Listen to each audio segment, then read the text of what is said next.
Okay, let's go ahead and get started. Good afternoon, muy buenas tardes. Welcome to a bilingual edition of our book seminar series. Our book presentation today will be in Spanish, followed by a comment in English and a question and answer session at the end, in whichever language you prefer. Mi nombre es David Fitzgerald, soy codirector del Centro de Estudios Comparativos de la Migración en la Universidad de California en Los Ángeles, San Diego.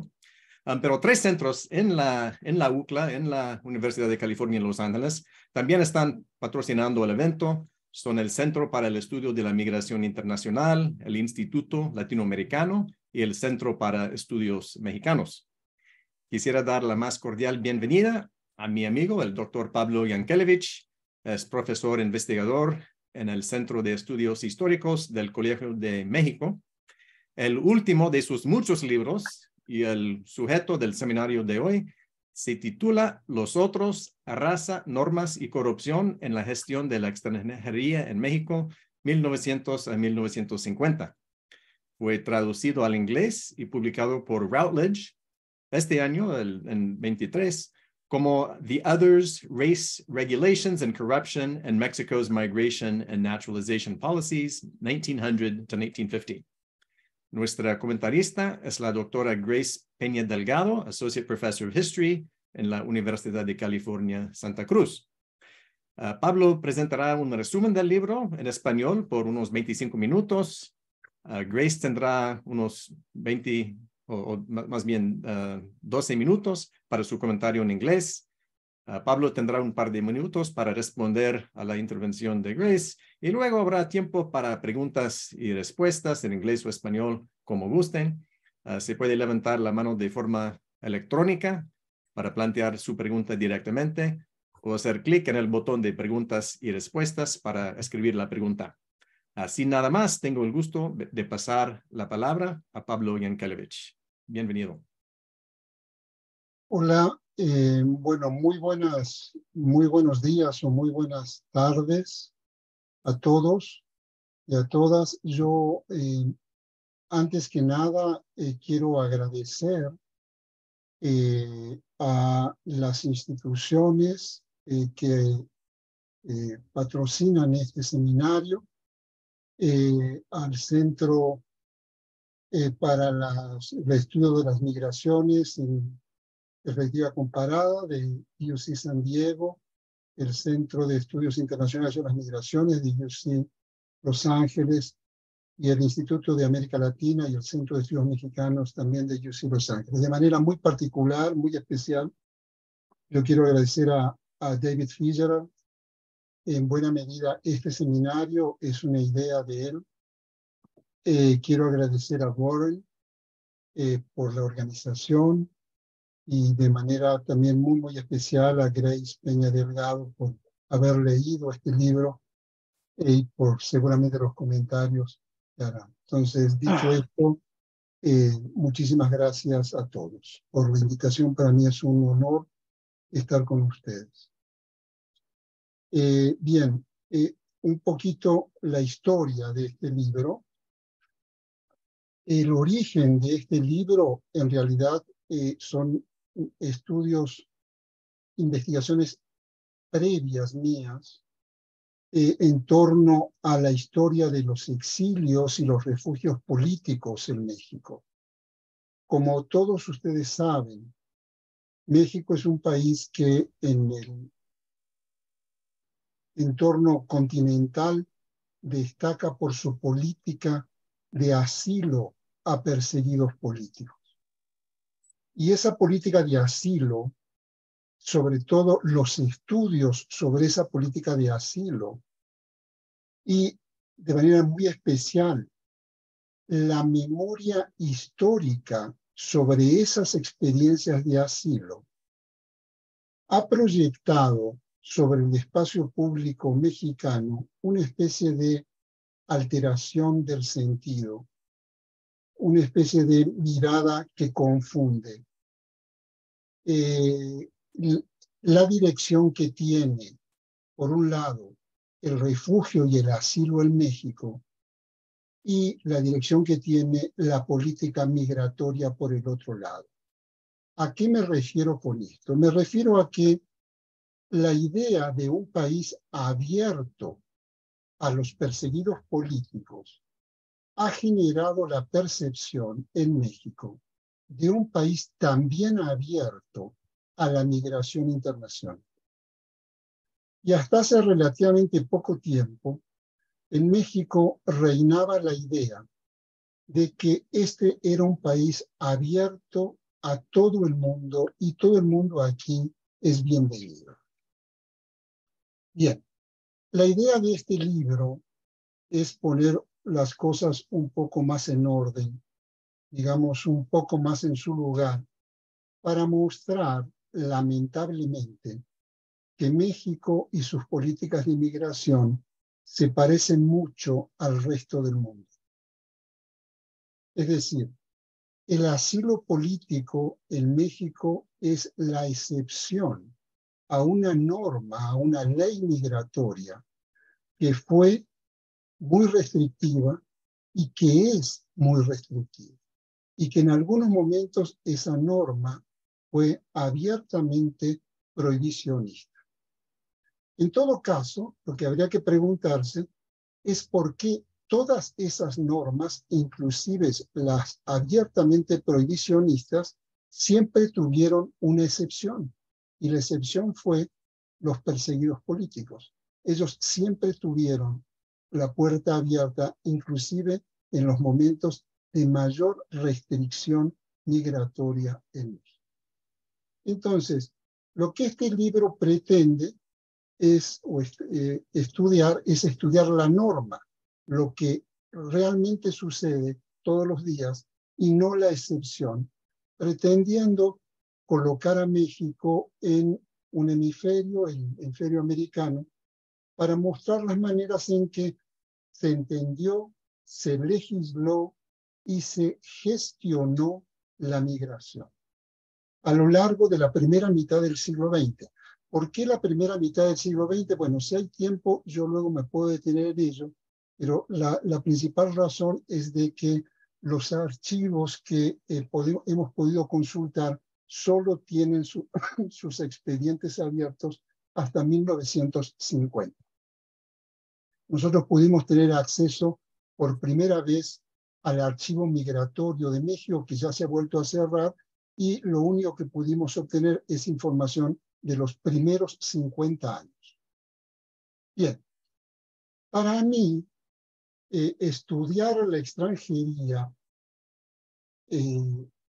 entendiendo por la extranjería a las comunidades de extranjeros que viven regularmente en México y a las comunidades de extranjeros que decidieron dejar de ser extranjeros para convertirse en mexicanos, es decir, a los mexicanos por naturalización. Estudiar para mí la extranjería, entendida así, es una oportunidad, yo lo entiendo como una vía, una estrategia para estudiar lo que realmente me interesa, es la construcción de procesos de edificación de naciones y de gestación y de reproducción de identidades. ¿Por qué? De identidades nacionales, sobre todo, porque a mi entender, en México, esas identidades que no son más que reproducciones o la manera en que representaciones y relatos nacionales en torno a lo que somos o dejamos de ser, esas representaciones o ese mundo de representación ha tenido una extraordinaria incidencia en la formulación y en el diseño de las políticas de migración y en las políticas de naturalización. Las normas, es decir, las leyes en México en gran medida fueron creadas a partir de esas representaciones de lo que piensan los mexicanos de sí mismos y lo que piensan los mexicanos de los extranjeros,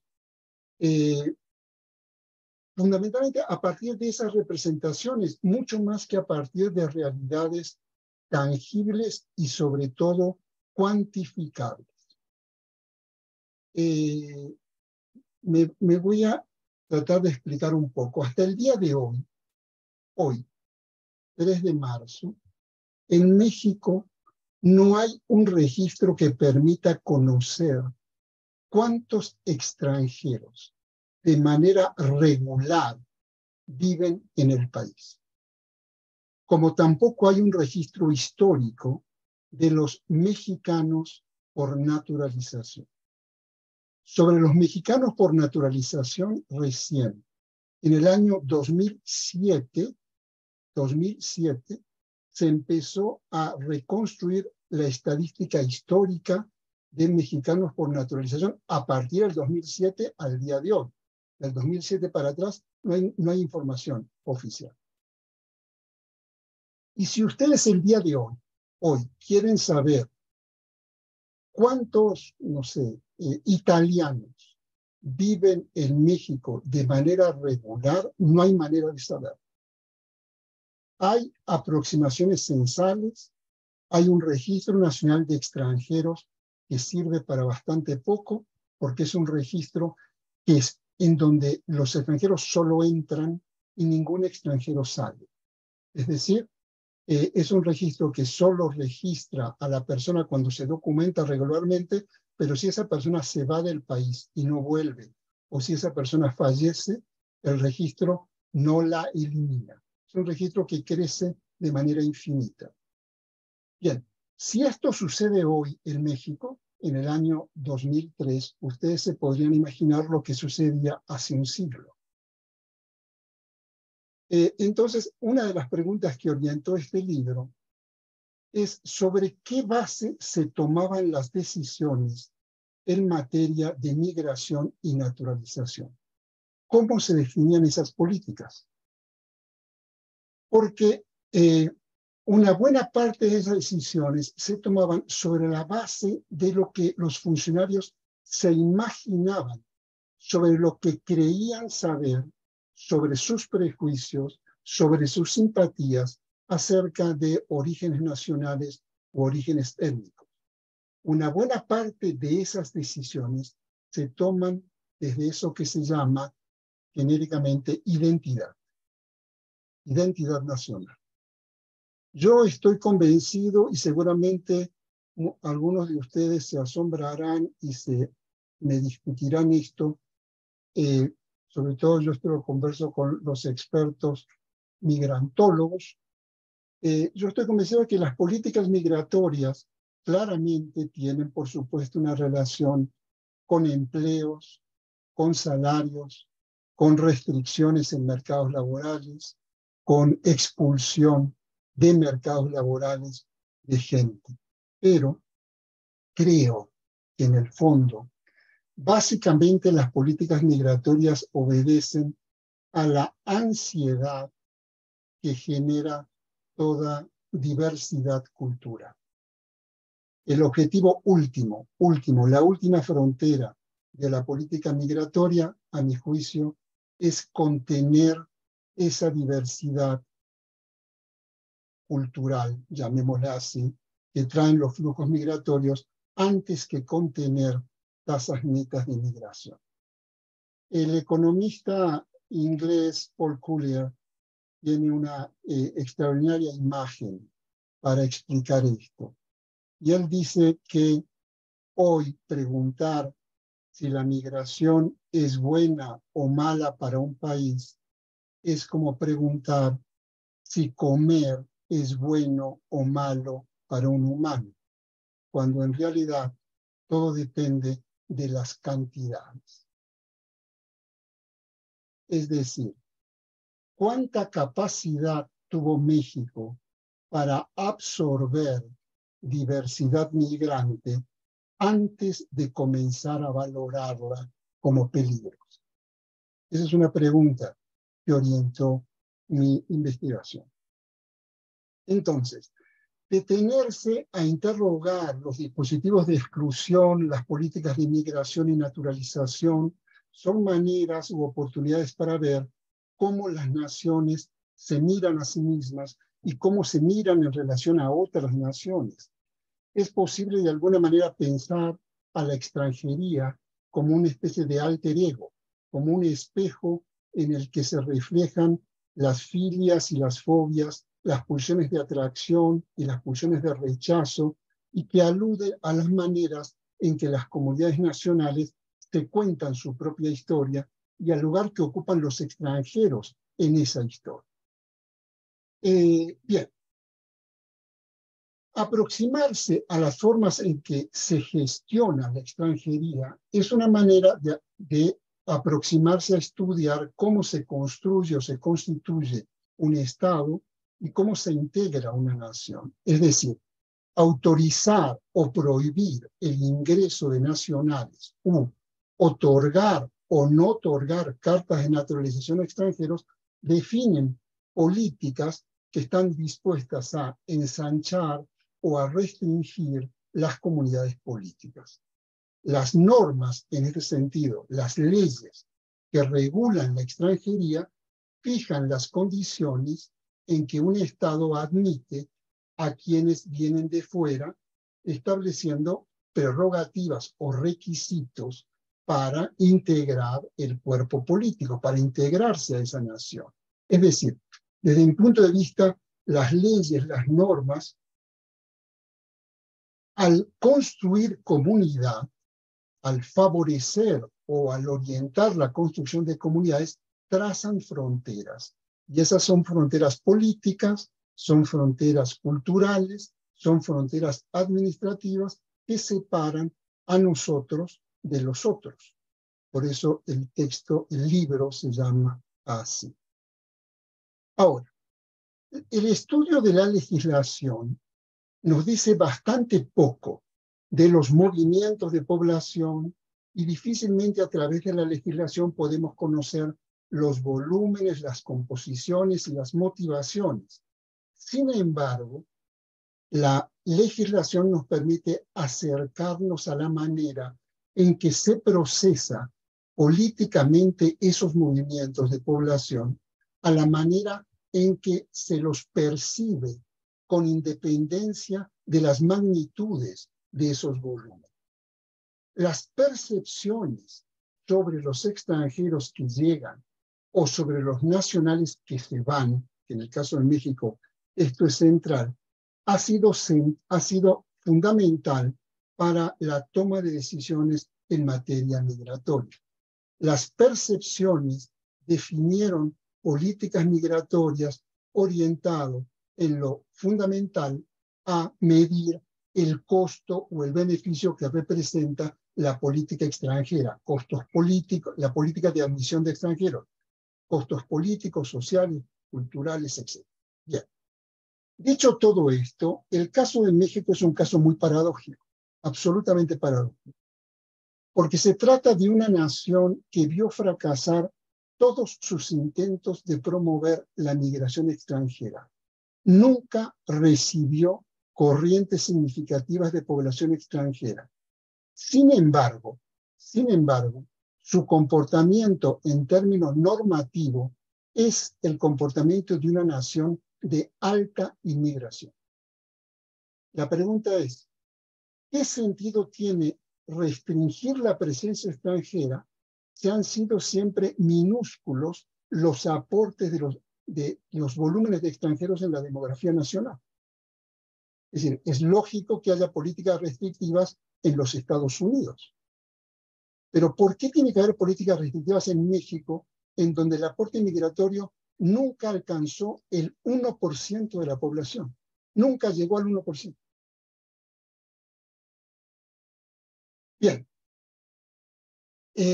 La puesta en marcha de estas políticas restriccionistas tuvieron lugar en momentos, y esto no es casual, en que el volumen de emigrantes mexicanos supera con creces al volumen de inmigrantes extranjeros. Es decir, México instituye las normas restriccionistas cuando eran mucho más los mexicanos que se iban que los extranjeros que llegaban.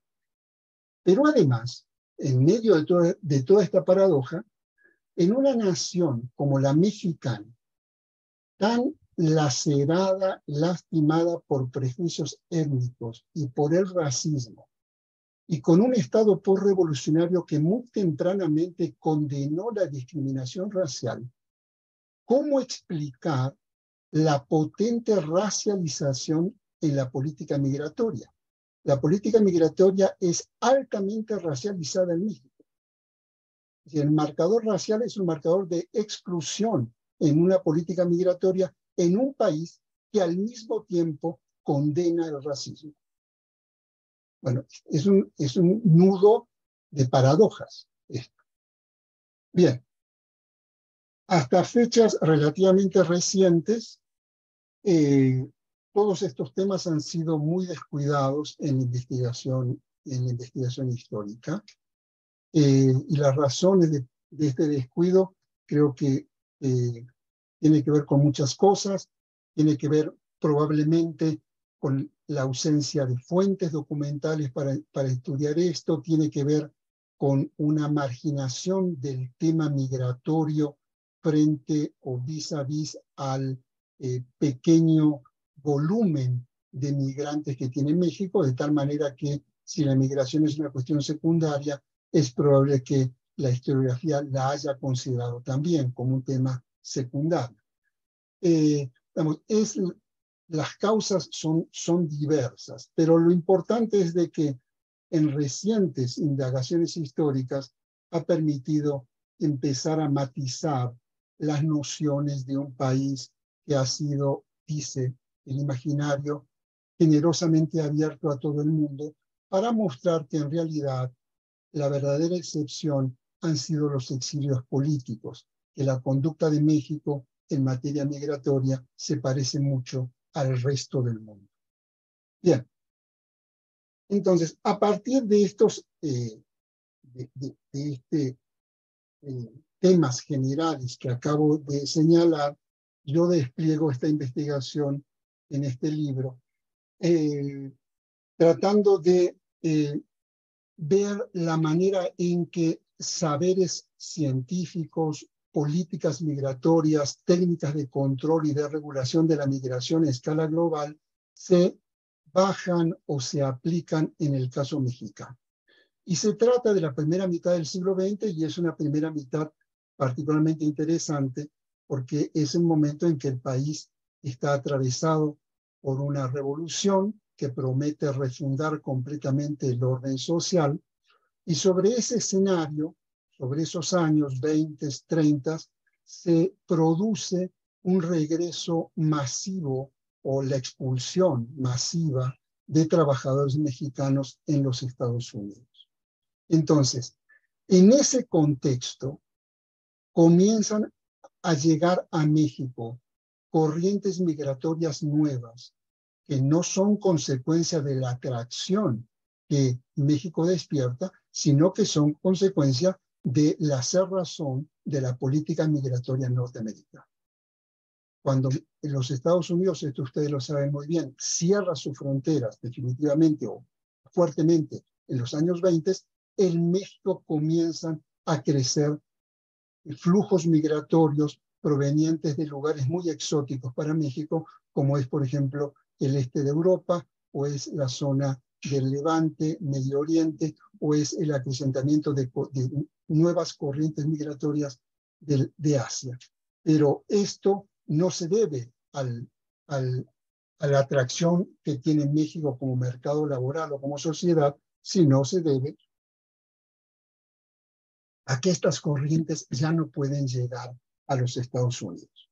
En ese contexto es que México discute un nuevo paradigma demográfico, es en ese contexto en que se crea la agencia gubernamental encargada de la migración extranjera, y es en ese contexto en que se establecen las bases de la política de migración y de la política de naturalización que rigen en México sin muchos cambios hasta la fecha. Entonces, ¿qué es lo que propone este libro? Y con esto voy a ir terminando.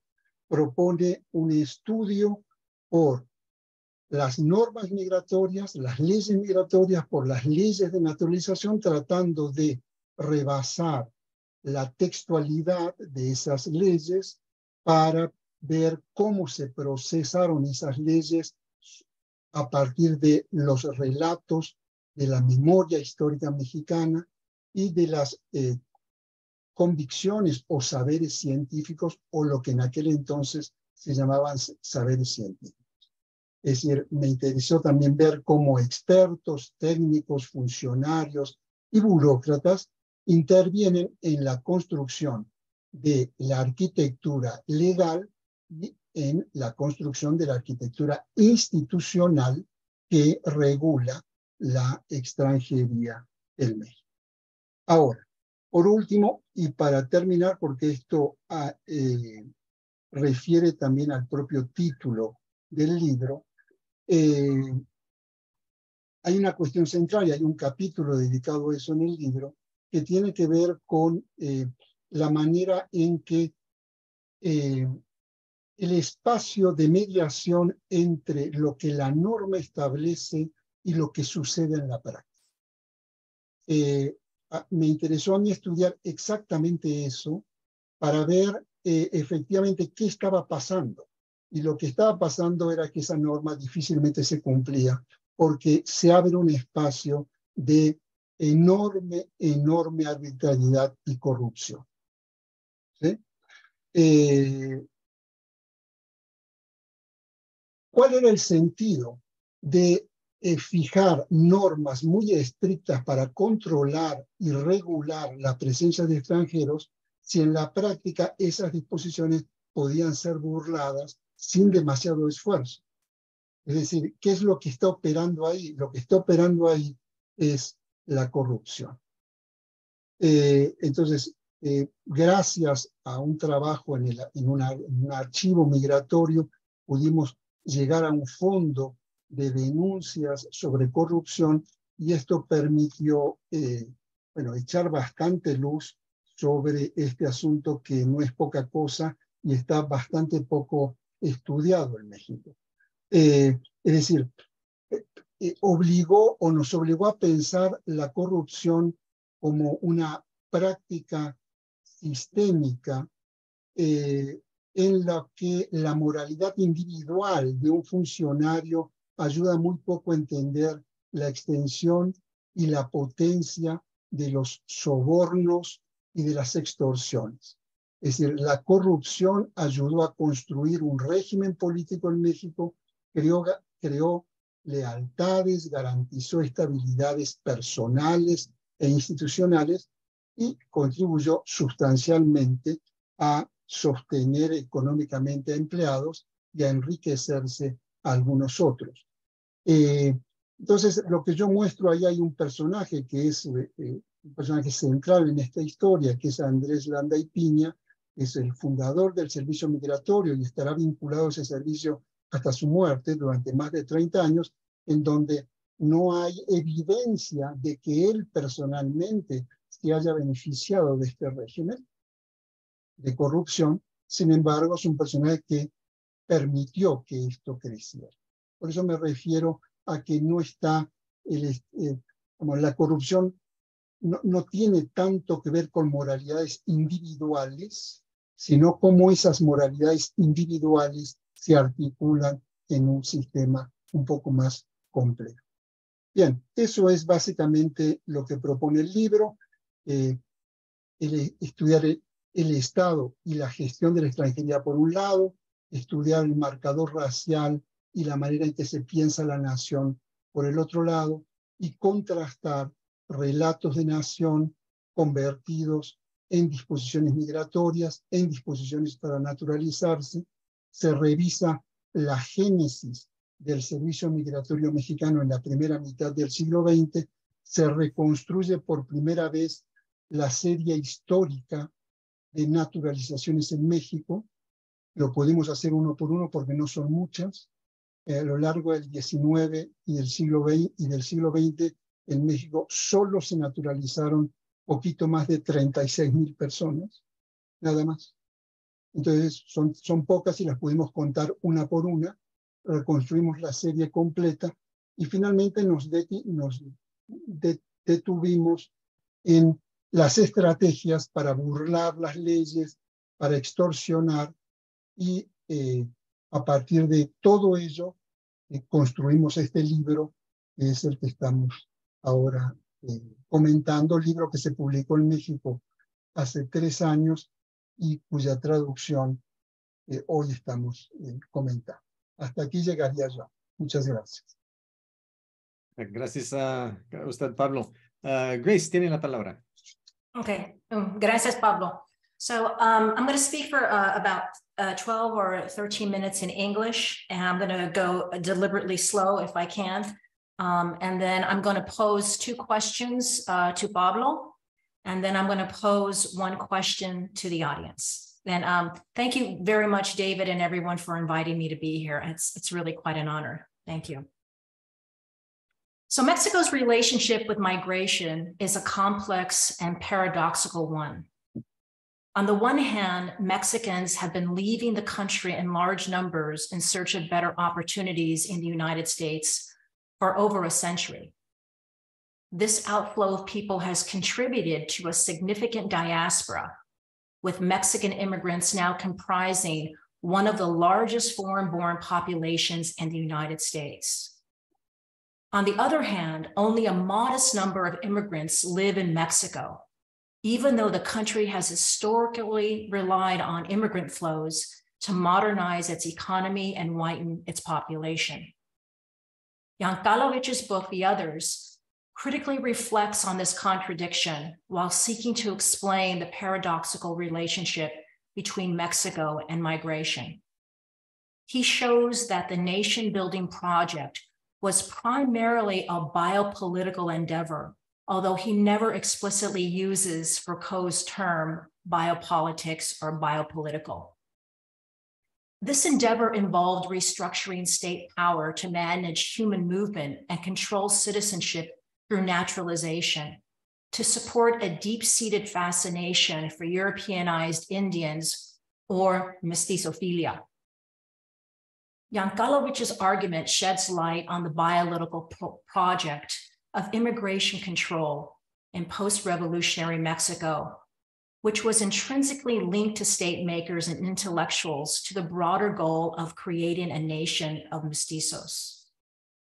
The post-revolutionary period marked a significant shift in Mexican social and political thought, as intellectuals and state makers sought to address the unresolved tension stemming from the conquest trauma and the clash between indigenous and Spanish cultures, intending to create a cohesive national identity from a racial synthesis of the two.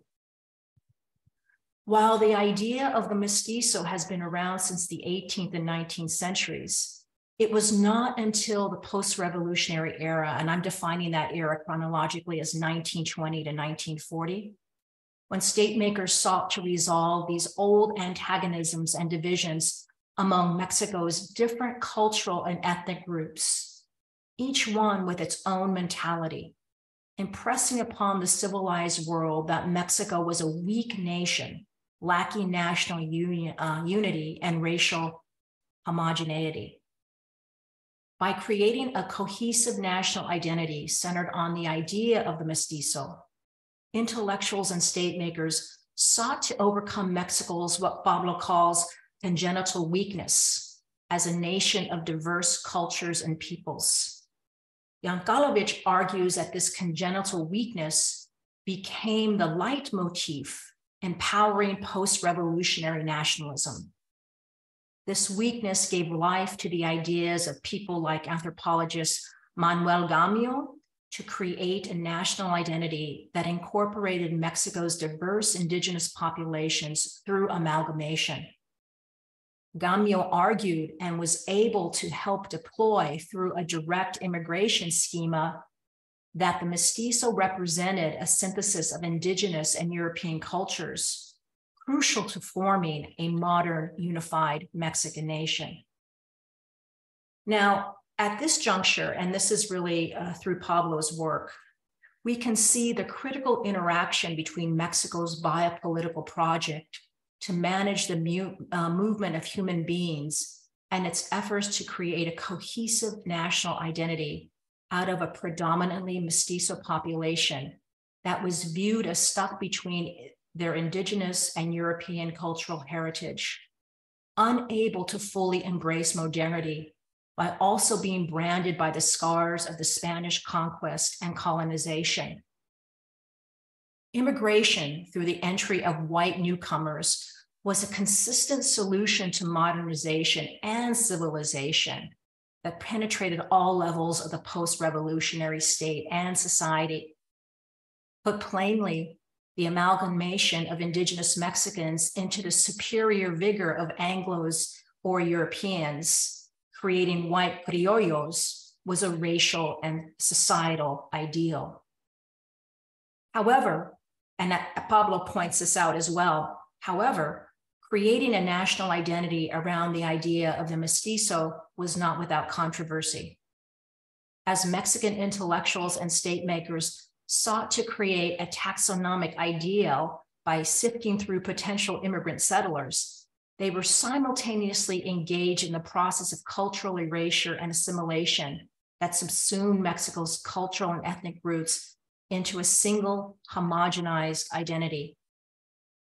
In this crucial way, we can see that modern Mexico's biopolitical project of immigration control was a schema of racecraft, drawing on old 19th century bio-racists' ultimately vain search for traits to demarcate certain groups from others. Racism, which I define here very plainly as the unfair treatment of people because of their family history, and the application of a system that supports this way of thinking, was clearly at the center of Mexico's immigration system. That system worked from without to regulate and control the flow of people into the country who were deemed suitable or unsuitable for assimilation to the mestizo ideal. It also worked from within. Article 33 is an excellent example of this, as Yankelevich shows. It afforded the president a constitutionally protected weapon to deport foreign nationals deemed undesirable or threatening national security, public health, or public morals. Specifically, Article 33 states, quote, "The executive power shall have the exclusive power to compel any foreigner whose stay it deems inexpedient to abandon the national territory immediately and without the necessity of previous legal action." And Pablo really interestingly shows how immigrants fought against, most of them successful, against Article 33. These racial and statecraft logics help to explain both the settlement and naturalization of Chinese Mexicans and their violent removal from northern states, most emblematically in Sonora in 1931. In Sonora, before their expulsion, Sonoran Chinese asserted political rights that reinforced a sense of civic belonging while creating a small opening for debating alternative notions of mestizaje in the 1920s. But by 1931, that opportunity had vanished. Despite high rates of naturalization, the privileges of Mexican citizenship and the rhetoric of civic belonging fit imperfectly alongside the experiences of national membership. No one, however, argued that the Chinese could not exercise rights as Mexican citizens, and the Sonoran Chinese certainly did not act or consider themselves to be outsiders. Many describe themselves as, quote, Chinese by origin and Mexican by naturalization. Even Chinese who chose not to naturalize believed that they were entitled to make claims on those in power. Sonora municipal officials and Mexican federal authorities knew all this too well. Whereas those at the national level somewhat reluctantly guaranteed political rights for Sonoran Chinese, those at the local level turned to a discourse of eugenics and direct political attack to assail marriage rights and to thwart Chinese businesses. Behind these struggles lay a deep, consuming drive by Mexicans to fulfill their understanding of the revolution's racial agenda, which had attached itself to a national eugenics and social hygiene movement that helped to exclude and expel other undesirables, as well as the Chinese. And I'm going to wrap it up by my conclusion and then posing a couple of questions. And I think this is I'm trying to bring this all together and talk about the contradiction that really is at the heart of Pablo's work, and then place Mexico in conversation with its neighbors in the Americas. So in this way, Mexico did not escape the blatant racism and xenophobia that influenced the migration laws of its hemispheric neighbors, including the United States and Canada during the 20s and the 30s. However, Mexico stands out in two crucial ways, and Pablo alludes to this as well.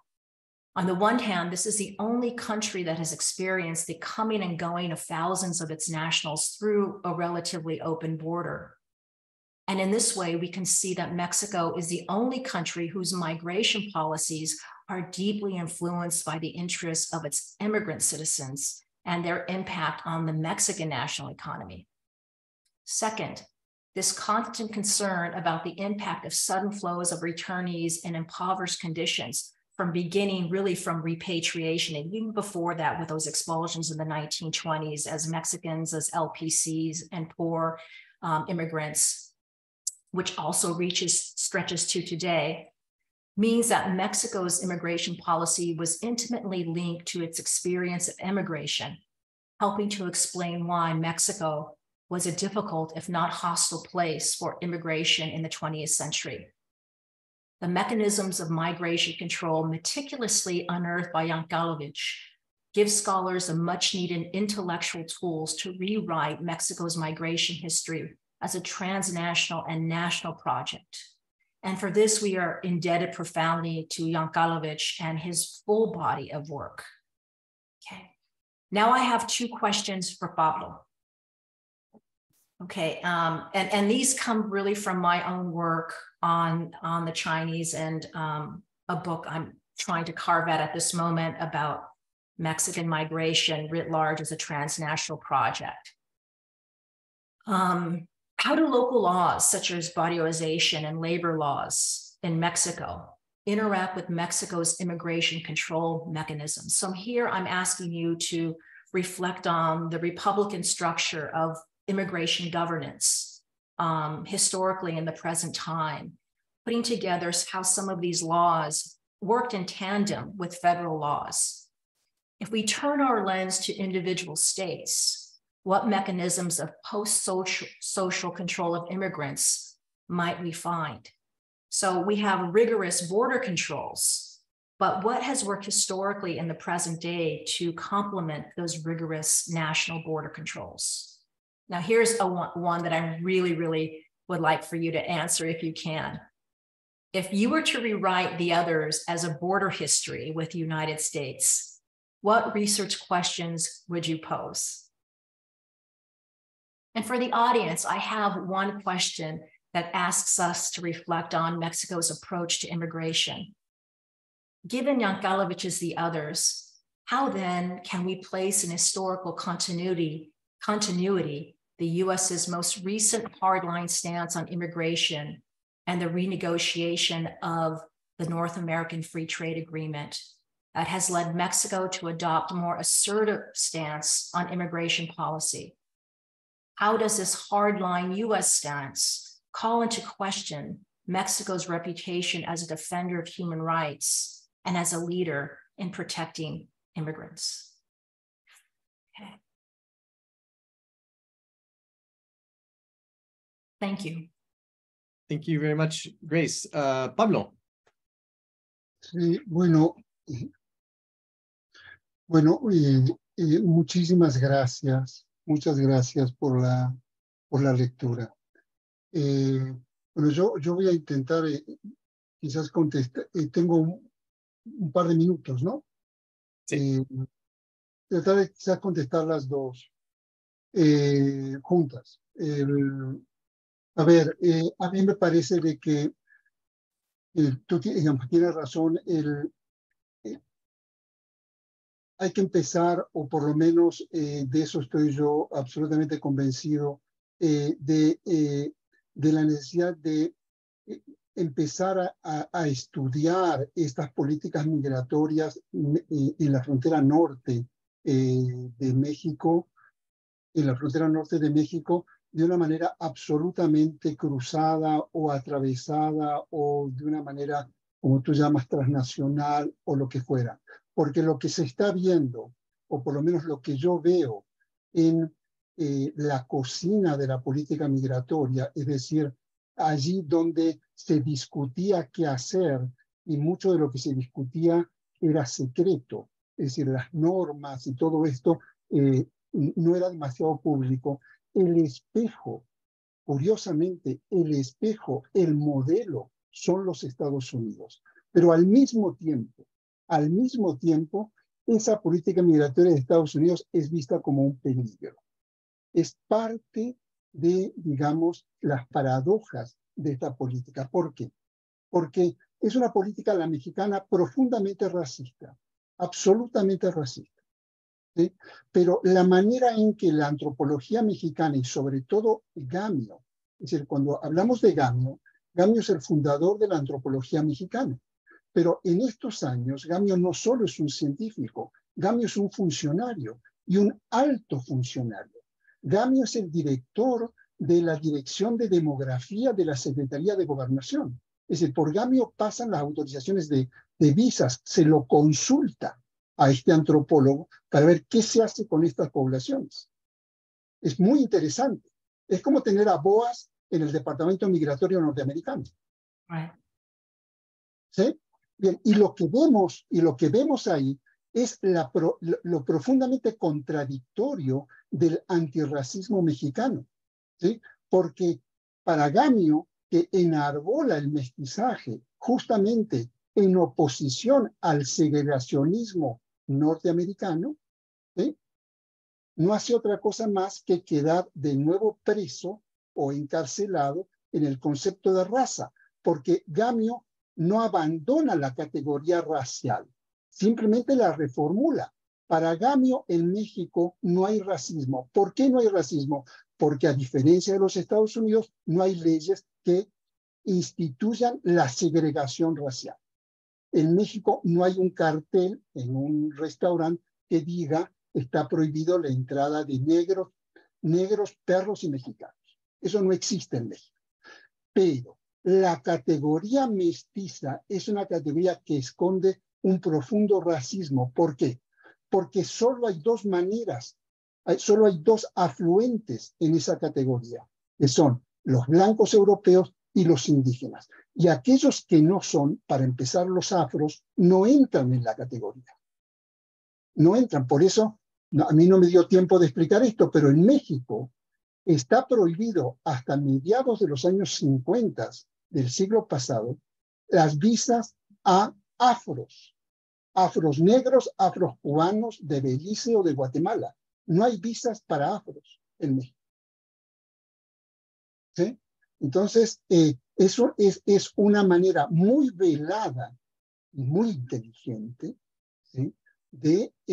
Muy inteligente de hacer frente al racismo. Y eso, digamos, el lugar donde por excelencia se puede observar es en la política migratoria. Claramente se ve en la política migratoria. ¿Sí? Y el extremo xenófobo es el caso chino. Que es una copia de la política migratoria norteamericana, pero el discurso es inverso. ¿Sí? ¿Cuál es el discurso mexicano? El discurso de la blanquitud norteamericana es muy clara. Los blancos son superiores y se acabó. Y no nos vamos a mezclar porque nos contaminan. El discurso mexicano es exactamente a la inversa. Dicen, no, ¿sí? Nosotros somos mestizos, somos una mezcla que todavía no ha terminado de constituirse, por lo tanto tenemos que cuidar esta mezcla. Es como si dijéramos, es una xenofobia defensiva, ¿sí? Es decir, estamos lo suficientemente todavía en grados inferiores de la civilización que tenemos que cuidar de no seguir decayendo en esta inferioridad. Entonces hay que cuidar la mezcla. Y ese es el argumento por excelencia de la exclusión. Es ¿quién se puede mezclar mejor que otros? Y da la casualidad que los únicos que se pueden mezclar mejor son los blancos europeos occidentales, porque quedan fuera todos los otros. Entonces, es muy interesante. A mí me parece de que la política migratoria es como una especie de observatorio en donde podemos ver casi en estado puro estas contradicciones del racismo en México. Claramente. Yo lo dejaría aquí porque se me acaba el tiempo. Muchísimas gracias, Grace, por la lectura. Muchísimas gracias. Muy bien, Pablo, no sé si puedes ver el chat o mejor leo. Déjame ver, déjame ver. Hay una pregunta de Rubén Hernández León y se pregunta para Pablo, ¿en qué medida la política... Pregunta para, ¿en qué medida la política de migración de México en la primera mitad de vida se derivó? Sí, bueno,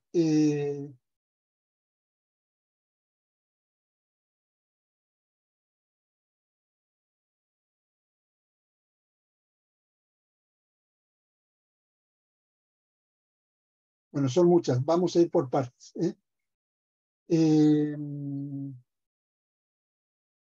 A ver, una cuestión central.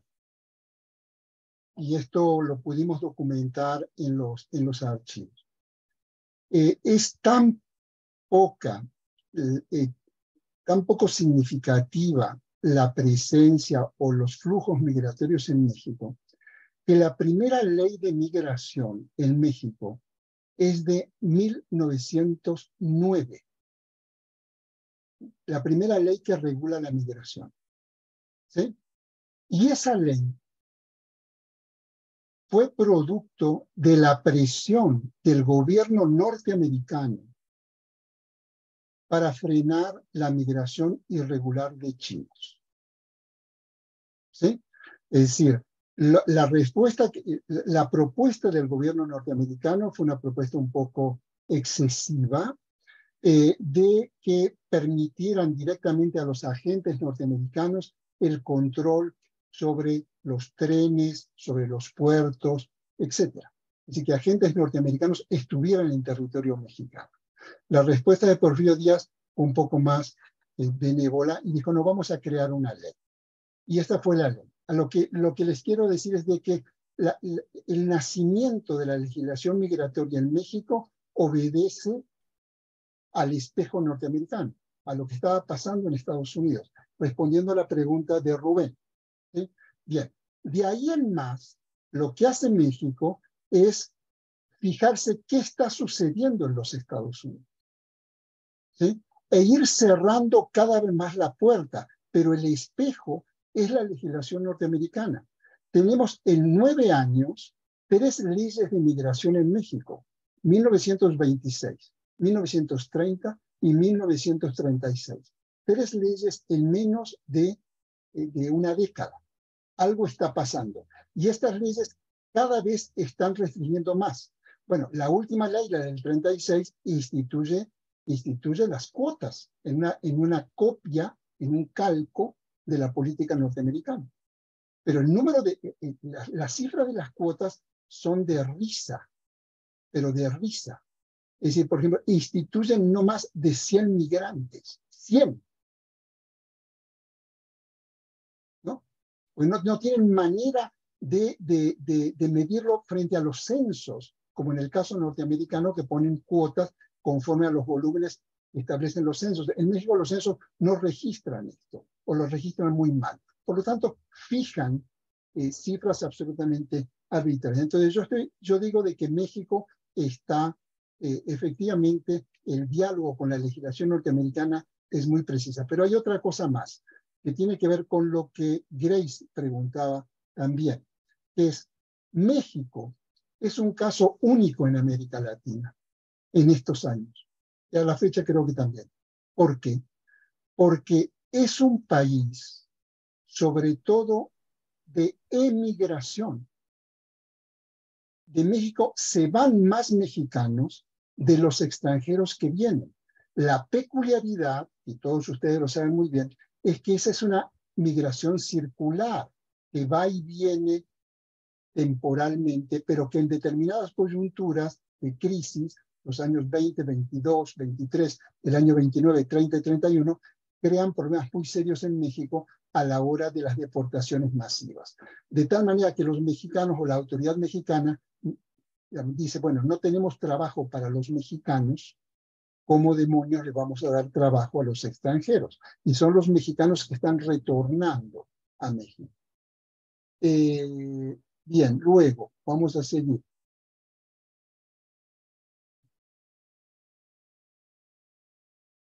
Una pregunta al fondo de Gisela Argote. Espérate que son muchísimas. Voy leyendo de a poco. Grace, how to look at law?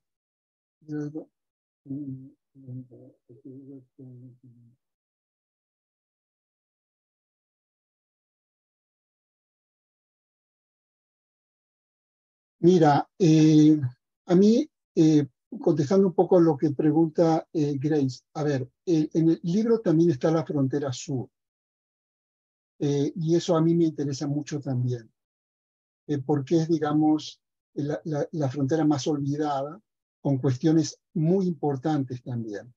Entonces, a mí me interesó mostrar los dos contrastes, lo que estaba pasando por frontera norte, que todos ustedes más o menos se lo imaginan, con el problema de frontera sur. El problema de frontera sur no era todavía el problema que tenemos nosotros hoy, de migración irregular, caravanas, etcétera, sino una parte muy importante de la población del sur de México que no tenía nacionalidad, porque era una parte de población guatemalteca que había quedado en un territorio que dejó de ser guatemalteco a la hora de la definición de la frontera sur.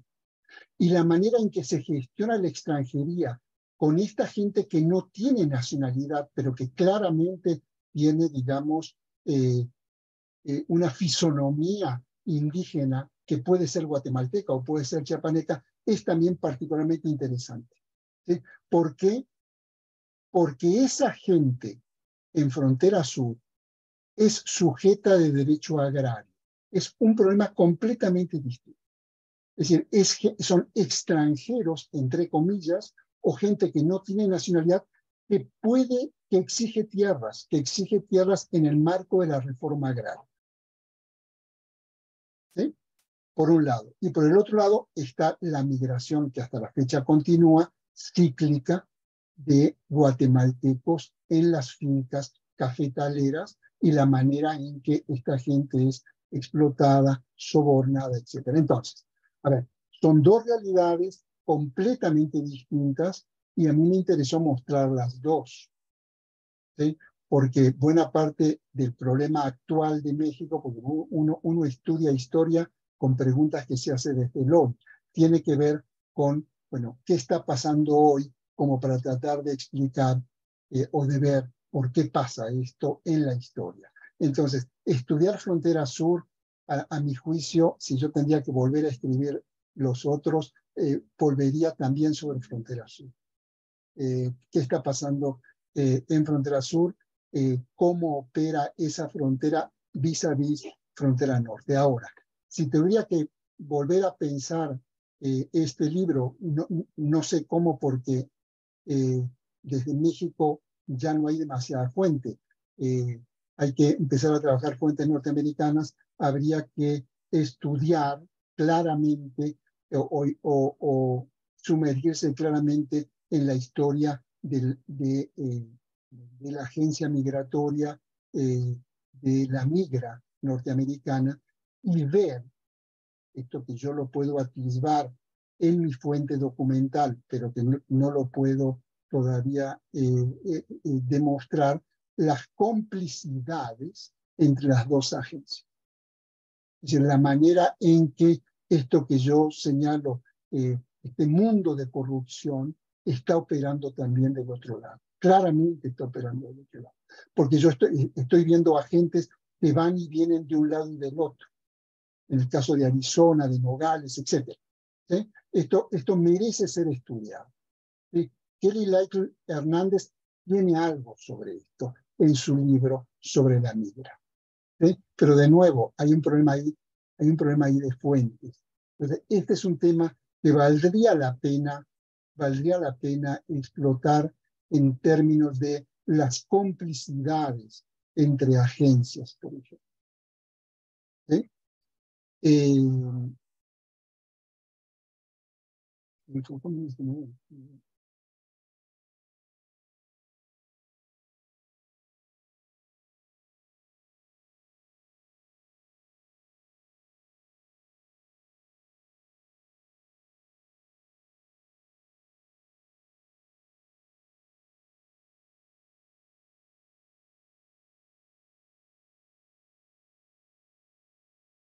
¿Cómo interactúan las leyes laborales?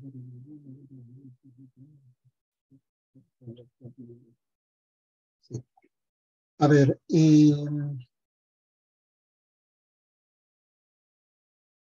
lo que tú me preguntas, Grace, tiene un nombre y apellido que claramente es Sonora. Tiene que ver con chinos.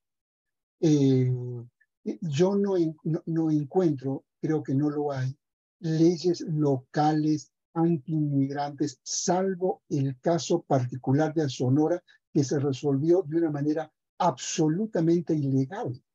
No se resolvió por aplicación del artículo 33 constitucional, se los expulsó, se los subió a los chinos a trenes y se los depositó del otro lado de la frontera. Una cosa brutal, brutal. ¿Sí? Pero ese es el caso, es el peculiar caso de Sonora, en donde se prohíben matrimonios interraciales, se prohíben el ejercicio de determinadas actividades, etc. Ahora, en el caso federal, en el caso de la legislación no local estatal, que no opera, sino en el caso federal sí tenemos referencias clarísimas en otras leyes. Por ejemplo, la Ley Federal del Trabajo, la ley que regula, ¿sí?, el artículo 123 constitucional, que es el artículo encargado de las relaciones laborales. Esa ley, la primera ley, la del año de 1931, tiene un artículo claramente dedicado a los extranjeros. Hasta la fecha, que dice así, que ninguna empresa puede tener más del 10% de su planta laboral extranjera. ¿Sí? Esto es una ley pensada fundamentalmente contra los chinos en el año 31, ¿sí?, pero que permanece hasta la fecha. ¿Sí? Es decir, cuando el señor Elon Musk ponga Tesla en la ciudad de Monterrey, ¿sí?, entre los miles de empleados que va a contratar, solo podrá tener un 10% de extranjeros. ¿Sí? Eso es una ley absolutamente racializada. Luego, leyes sanitarias, de sanidad, de salubridad, de salud pública. Hay leyes que tienen que ver, particularmente leyes internas, que tienen que ver con enfermedades vinculadas a migraciones asiáticas. ¿Sí? La infección en los ojos, etcétera, etcétera, etcétera. ¿Sí? Ahora, hay una pregunta ahí que me dice, bueno, pero entonces, ¿por qué funciona? ¿Por qué nada de esto funcionó? Bueno, nada de esto funcionó porque todo se podía comprar. Todo se podía comprar. Pero para eso hay que entender cómo se constituyó el servicio migratorio, con quiénes se constituyó y sobre la base de qué financiamiento se constituyó. Yo en el texto muestro la miseria o la pobreza de las agencias migratorias. ¿Sí? Para empezar, bueno, no hay ni una máquina de escribir. ¿Sí?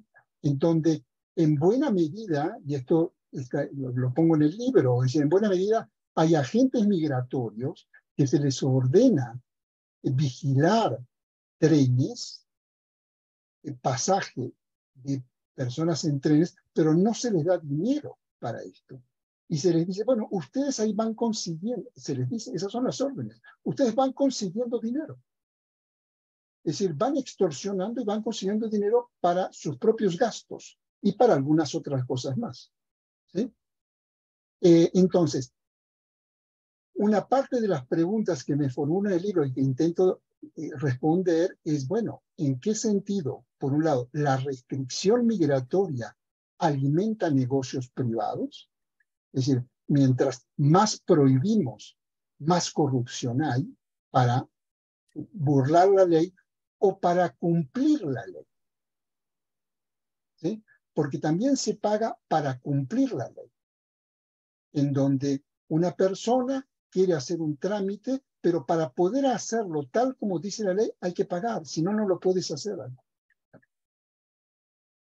¿Sí? Es una agencia que nace absolutamente impregnada de prácticas corruptas. No es que es una agencia que se echó a perder. No, nace así.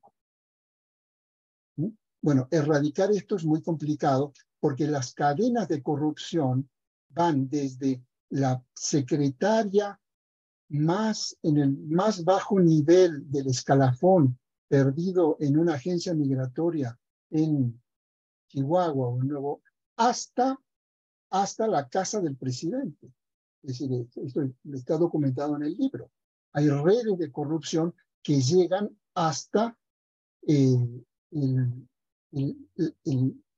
la oficina del titular del Ejecutivo,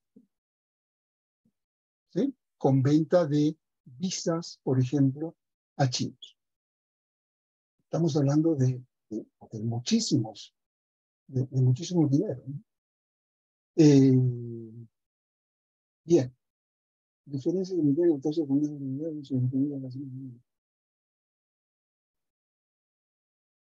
bueno. Alejandra. Hola, Alejandra Delano, por ahí andas. Bueno, esta es una... Hola. Hola, qué gusto. Mira, Alejandra, esto es un tema fascinante y yo hace poco terminé de escribir una cosa sobre este asunto de lo afro, porque lo afro es muy complicado en México. ¿Por qué?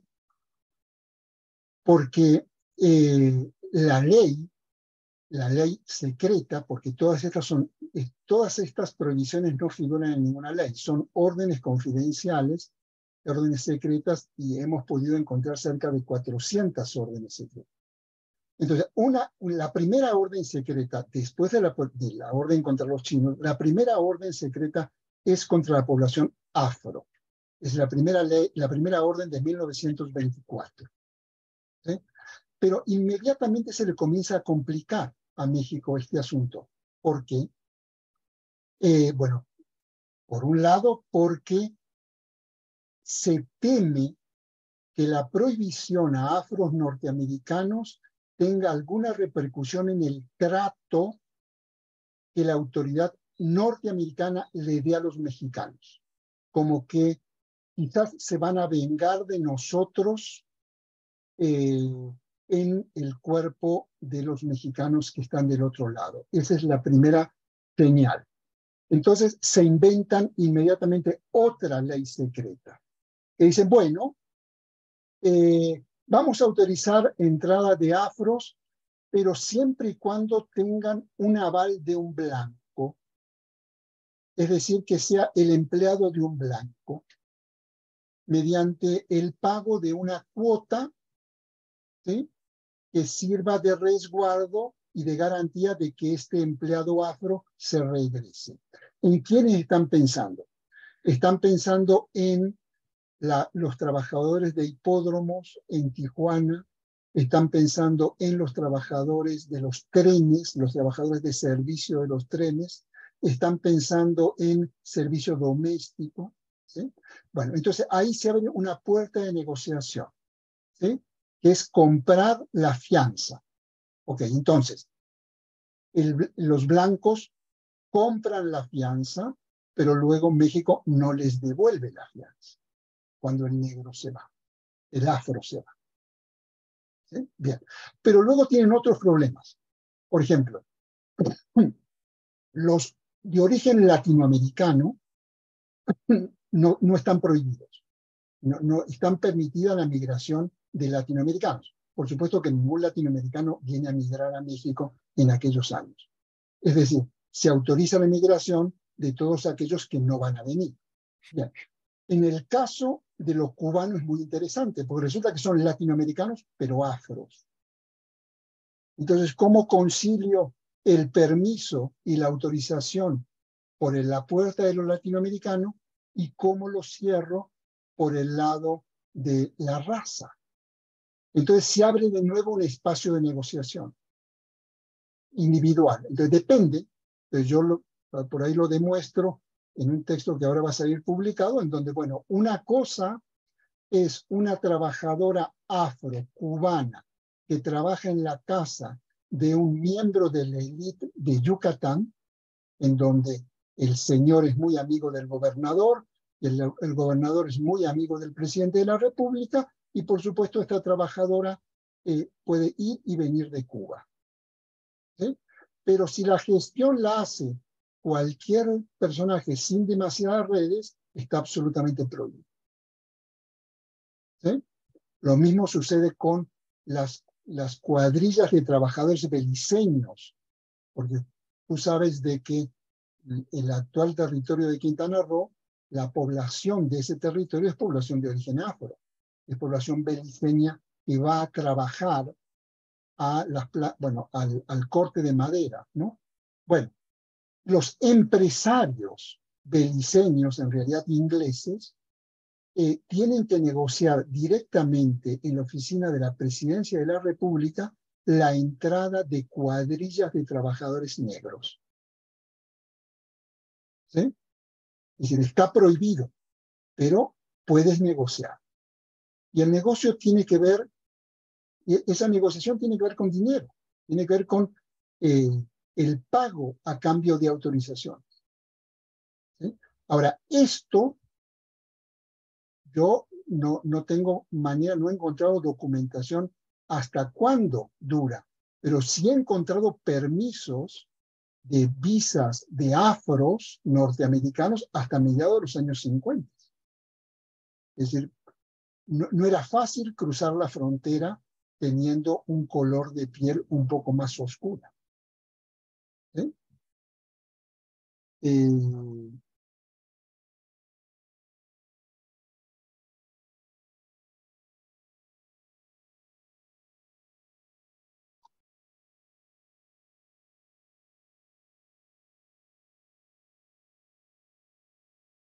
Pablo, Sí. yo tengo una pregunta.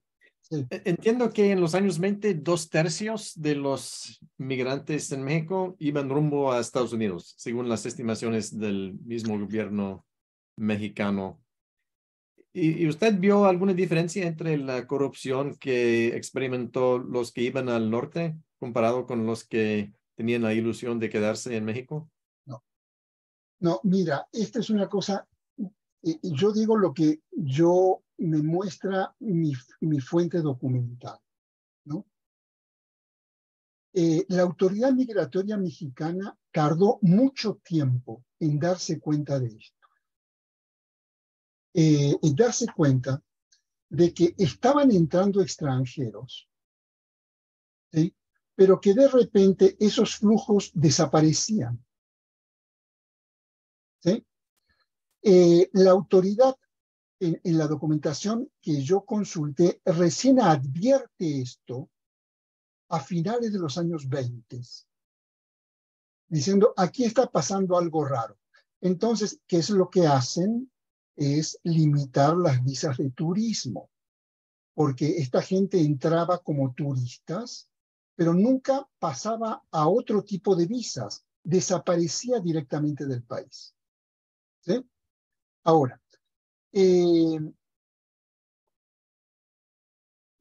se acaba de, bueno, hace un año y medio un estudiante mío terminó una tesis en el colegio que ahora seguramente se va a publicar. Es una tesis sobre los coyotes, es decir, sobre el coyotaje de mexicanos y extranjeros en la primera mitad del siglo XX. ¿Sí? en donde lo que él muestra es nada muy distinto a lo que sucede hoy. Son coyotes especializados por comunidad. Es decir, redes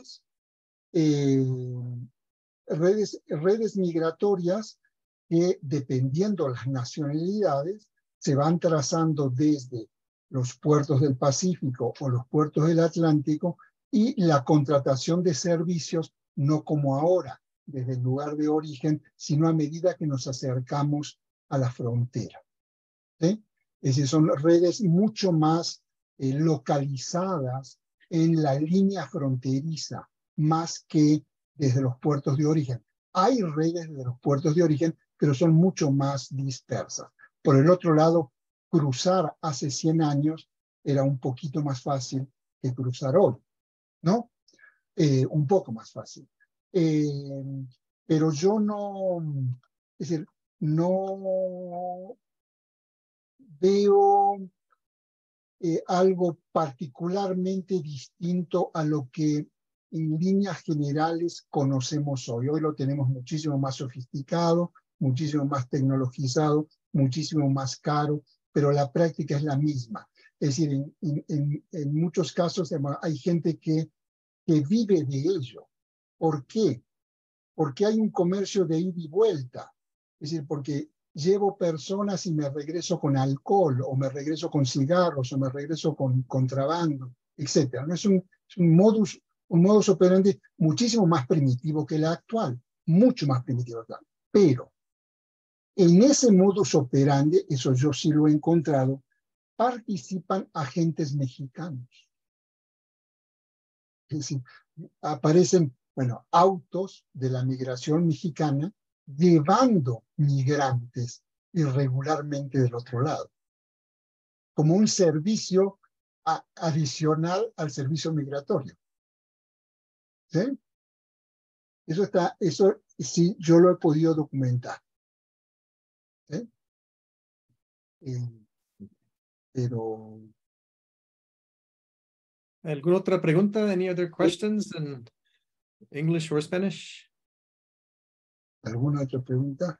So yes, so I have two questions, or two types of questions. So one is, I'm wondering whether you could discuss how the policies that are the focus of your book, so the period 1900 to 1930, then affected Mexico's reaction to the refugee crises of the subsequent decade, in particular the exile of the Spanish Republicans, and then, of course, the influx of Jewish refugees.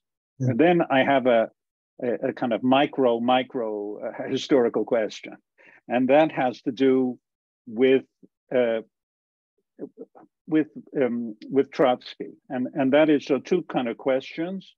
One, why was Mexico so permissive with respect to the various American allies of Trotsky who came to defend him, who were staying in his house?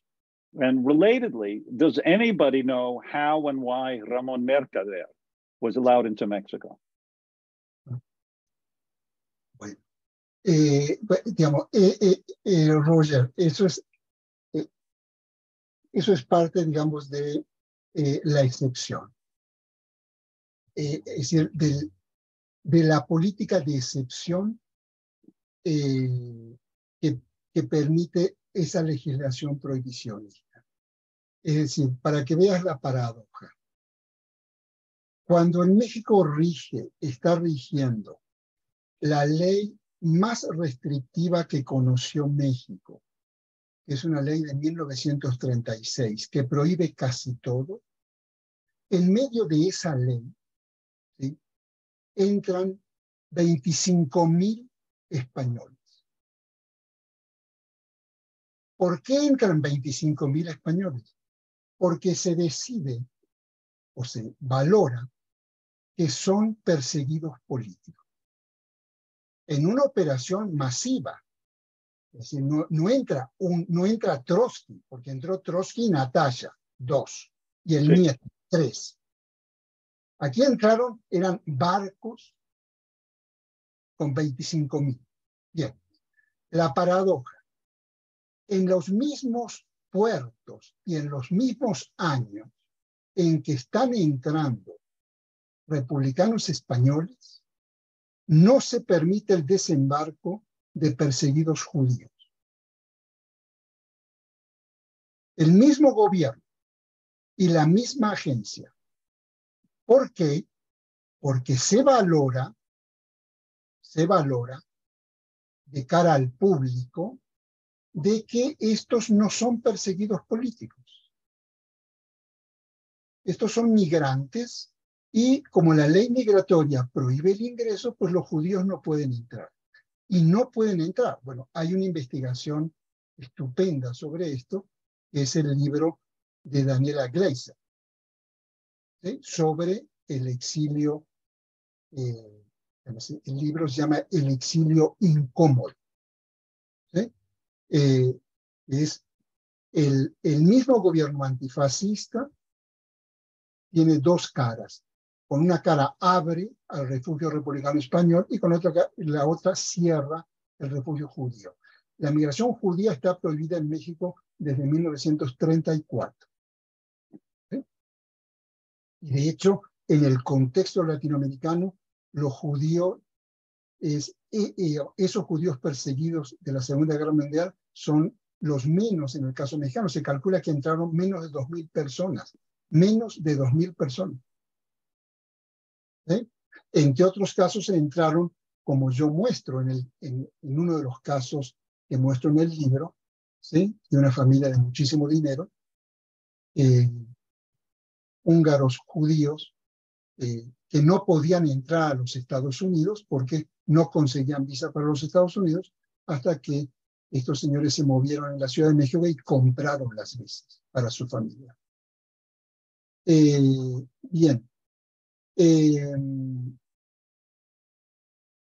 el caso Ramón Mercader, bueno, pues por supuesto entró con documentación española. Ah, como refugiado. Claro. Sí, por supuesto. Entró como documentación española. Entonces, digamos, así se explica en parte. Sí, Pero sí. a lo que voy es de que es muy interesante a la hora de... En el libro está, yo traté de recuperar algunas de estas discusiones. ¿Por qué? Porque no vamos a discutir el antifascismo del gobierno del general Lázaro Cárdenas, etcétera, etcétera, etcétera. Pero en la política migratoria, ahí donde se autorizaban las visas, los ingresos, en las actas que nosotros pudimos consultar de las comisiones, ¿sí? Aparecen expresiones muy incómodas, en el sentido siguiente. Un funcionario que es, entre otros, el padre de la moderna demografía mexicana, que en aquel entonces era un funcionario de la Dirección de Estadística, en una reunión dice, mira, hay que aceptar a todos los españoles que podamos, a todos, porque es nuestra última oportunidad para blanquear a México. Entonces hay evidentemente mucha solidaridad con los españoles, pero también es una migración muy deseada, ¿sí? Muy promovida y sí. Esto facilitó las cosas, a diferencia de los judíos, que era una cosa muy exótica, muy extraña, ¿sí? Que hablaban lenguas muy raras, que venían de lugares muy raros y se dedicaban a una actividad altamente competitiva con el comercio establecido en México, que era el comercio ambulante, y eran muy competitivos y eran muy buenos compitiendo. Entonces, ahí, de nuevo para Grace, leyes que regulan el comercio prohíben comercios ambulantes en determinadas zonas de la ciudad, lo cual tiene una etiqueta que es el comercio en manos de libaneses y de judíos. No sé, Roger, si contesté. ¿Sí? Sí, perfecto, gracias. ¿Otra pregunta? Grace, did you have anything else that you wanted to add?